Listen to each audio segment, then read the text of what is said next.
Dans le live de la Star Academy diffusé sur MyTF1 Max ce jeudi 17 novembre, Léa a proposé un curieux marché à Lucie Bernardoni afin de chanter avec Patrick Bruel lors du prime de ce samedi.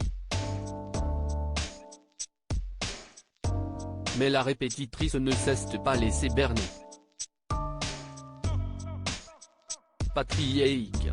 Ce prénom n'a cessé de résonner dans le château de Damary-les-Lys, ce mercredi 16 novembre. Comme de nombreuses vedettes avant lui, dont Camille Lelouch, Kenji Girac, Matt Pokora ou encore Kev Adams, Patrick Bruel a rendu visite aux candidats de la Star Academy. Face à un Yanis Marshall complètement sous le charme, il s'est présenté aux 6 élèves restants, qui ne croyaient pas leurs yeux. Ensemble, ils ont interprété le dernier morceau du chanteur de 63 ans, encore une fois, autour du piano. Un grand d'émotion pour les académiciens, heureux de pousser la chansonnette avec une telle référence du répertoire français. Qui aura la chance de chanter en duo avec lui ce samedi 19 novembre, lors du prime. Comme l'a annoncé Michael Goldman, le directeur de la promotion, c'est à lui que revient cet heureux privilège. De quoi donner le blues à Léa, également en lice pour ce duo, qui espérait en pouvoir chanter quelques notes avec celui qui compte parmi ses chanteurs préférés. Mais les téléspectateurs le savent désormais, quand la jeune femme désire quelque chose, elle n'est pas du genre à baisser les bras.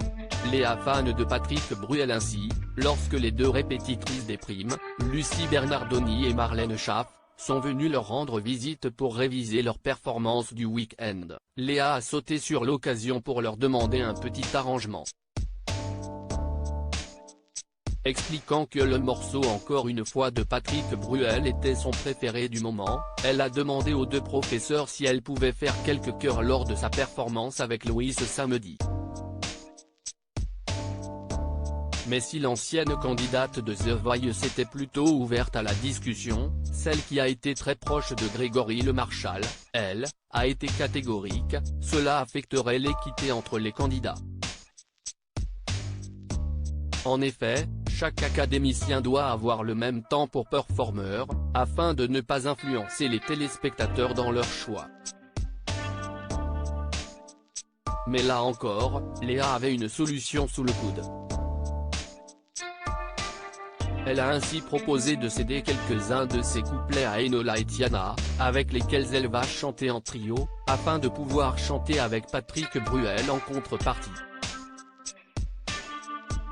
Un procédé peu conventionnel qui n'a pas convaincu Lucie Bernardoni, laquelle, consternée par l'insistance de la candidate, a préféré mettre fin au débat en martelant qu'aucune modification ne serait apportée aux primes. Une bataille de perdu pour celle qui se retrouve sur le banc des nominés de la semaine. Testez vos connaissances sur la Star Academy et remportez un séjour avec Homer Vacances ou un coffret jeu disco party avec Hugo Images.